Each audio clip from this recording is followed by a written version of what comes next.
Hi guys, Ate Kate here and welcome to our day 39 of our daily devotion.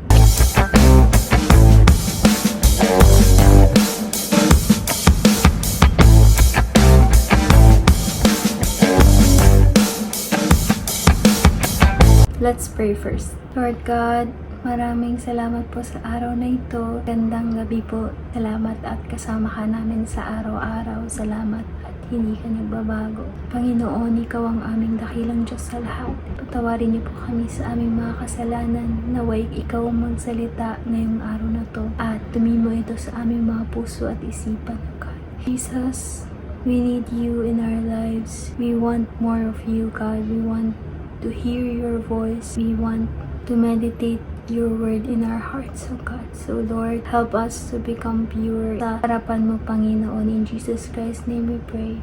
Amen. Yons, kumusta kayong lahat dyan? Salamat at nanonood pa rin kayo at nakikinig ng salita ng Panginoon. Finally, we're almost day 40. Wow. Siguro we're gonna try to make this day 100. Sheesh. If bago ka lang sa ating YouTube channel, I am Ate Kate. Ako po ay gumagawa ng mga content about kay Lord, nagsishare ng salita ng Panginoon.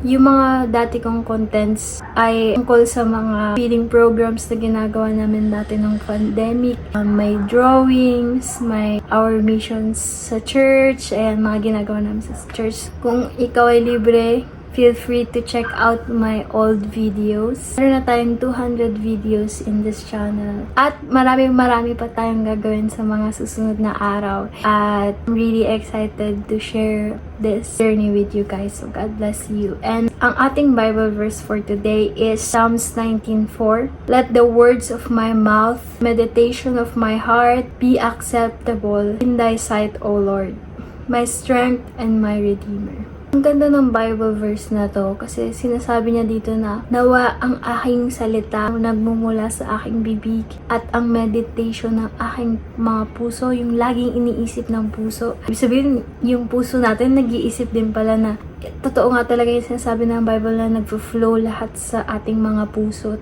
Naway ito'y maging kalugod-lugod sa harapan ng Panginoon. Tapos sa bandang huli, binanggit niya na kung sino si Lord sa kanyang buhay. Sabi niya, O Lord, my strength and my redeemer. We tackle this a lot of times sa church. Dito rin sa ating YouTube channel na kung gaano kahalaga yung ating mga salita na I already shared this sa TikTok ko or sa mga shorts ko na pero nagsabi sa akin na pangit yung hair ko, then after that 6 years or 7 years na buong high school ko, grade 7 to 12, hindi ako nakalugay, hindi ko nilugay kasi nga dahil dun sa isang sentence na lang yun, word lang yun, kasi nga death and life are in the power of tongue. At that's why some people, whenever they talk, alam mo yun, sobrang daming pangit na nangyayari kapag nagsasalita sila, ang daming andyan na siya, I need to run.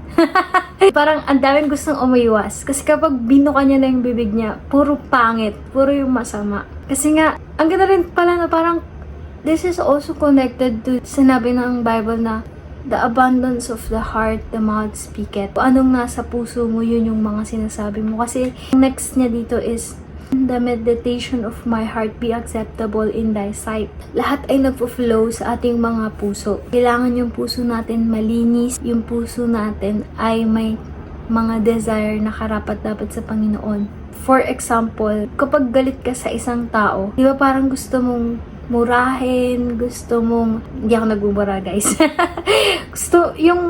What I mean is, yung sana may mangyaring masama sa taong to, sana ganito yung mangyari sa kanya, sana magka-loko-loko yung buhay niya. Alam mo yun, sometimes we don't say that out loud, but in our hearts, yung gusto natin mangyari sa kapwa natin, which is very bad. Dapat makita ng Panginoon na yung kung ano yung nasa puso natin, na ito yung mabuti. Kasi ang salita kasi nakakapagsinungaling. Yung sinasabi ng isang tao ay hindi lahat totoo. Sabi nga nila, 'di ba? Sobrang konting-konting percent lang ng words yung totoong yung ginagamit ng tao para makipag-communicate. Usually, mas mataas yung porsyento kung paano nila sabihin yung isang bagay. Ang tawag doon, kalimutan ko yung term. Kung paano sila kumilos. Kung paano yung... Wait, what's the term? Pwede ba paki-comment na lang? Parang hindi mo sinasabi pero nakikita sa gawa mo na kitang-kita sa mukha mo or kitang-kita sa lakad mo, sa kilos mo, kung ano yung nasa isip mo, kung ano yung nasa puso mo. Body language natin. Doon, body language or meron pang isa, hindi ko pa matumbok yung right term. Pero kahit body language pwede mo ring pikein Pero yung heart, yun yung nakikita ng Panginoon na hindi niya na kailangan pang alamin kung sino yung mali dito kasi kilala niya na yung lahat. At alam niya kung sino yung hindi tapat sa kanya. Diba nga si Judas, alam niya. Yun yung magtatraidor sa kanya. Alam niya yun, hindi yun lingid sa kanya. Kaya nga, yung puso talaga natin, kailangan natin i-check palagi yung tunay at totoo at pure sa ating Panginoon. Meron mang mali sa ating mga puso, ipag-pray natin yan sa Panginoon na kung meron mang unforgiveness, kung meron ka mang mga hinanakit, kung meron ka mang mga bagay na hindi mo makalimutan, galit o selos o inggit o kahit na anong mga bagay na yan, isuko na natin yan sa Panginoon at hayaan natin si Lord yung magbago ng ating mga puso. Lalong-lalo na yung pride din. Sobrang, yun din yung nawa, maging careful nawa tayo sa ating mga puso about sa mga bagay na yun. Maybe we should pray about it tonight para gumaan ka naman yung ating mga pakiramdam. Let me pray for you guys. Let me pray for our hearts. Thank you, Lord God, for this day. Thank you, Jesus. At maraming nakikinig ngayon dito. Niniwala ako, Panginoon, na may purpose kung bakit sila nandirito sa video na ito. I pray na yung puso nila ay ayusin mo. Yung puso nila ay palakasin mo, Panginoon. Ano man yung mga maling mga thoughts ng aming mga puso, Panginoon, or kung ano man yung paulit-ulit namin nire-rewind sa aming mga puso na hindi dapat, Panginoon. Ay, alisin niyo po ito sa amin in Jesus Christ's name. Ang gawa ng kaaway ay pinapalayas namin, Panginoon, at alam ko na wala na tong power against us, O God, Jesus. I believe in your power. We believe that you have overcome the world and you set us free from this pain, from this disobedience, from this pride or anything, Panginoon. Linisin mo kami, Panginoon. Away mas maging karapat-dapat kami sa inyong harapan. Our Lord, our Savior, our great God, Jesus. We want to be holy in front of you because you are holy. So Lord, teach us. Let your Holy Spirit lead us. In Jesus Christ's name we pray. Amen.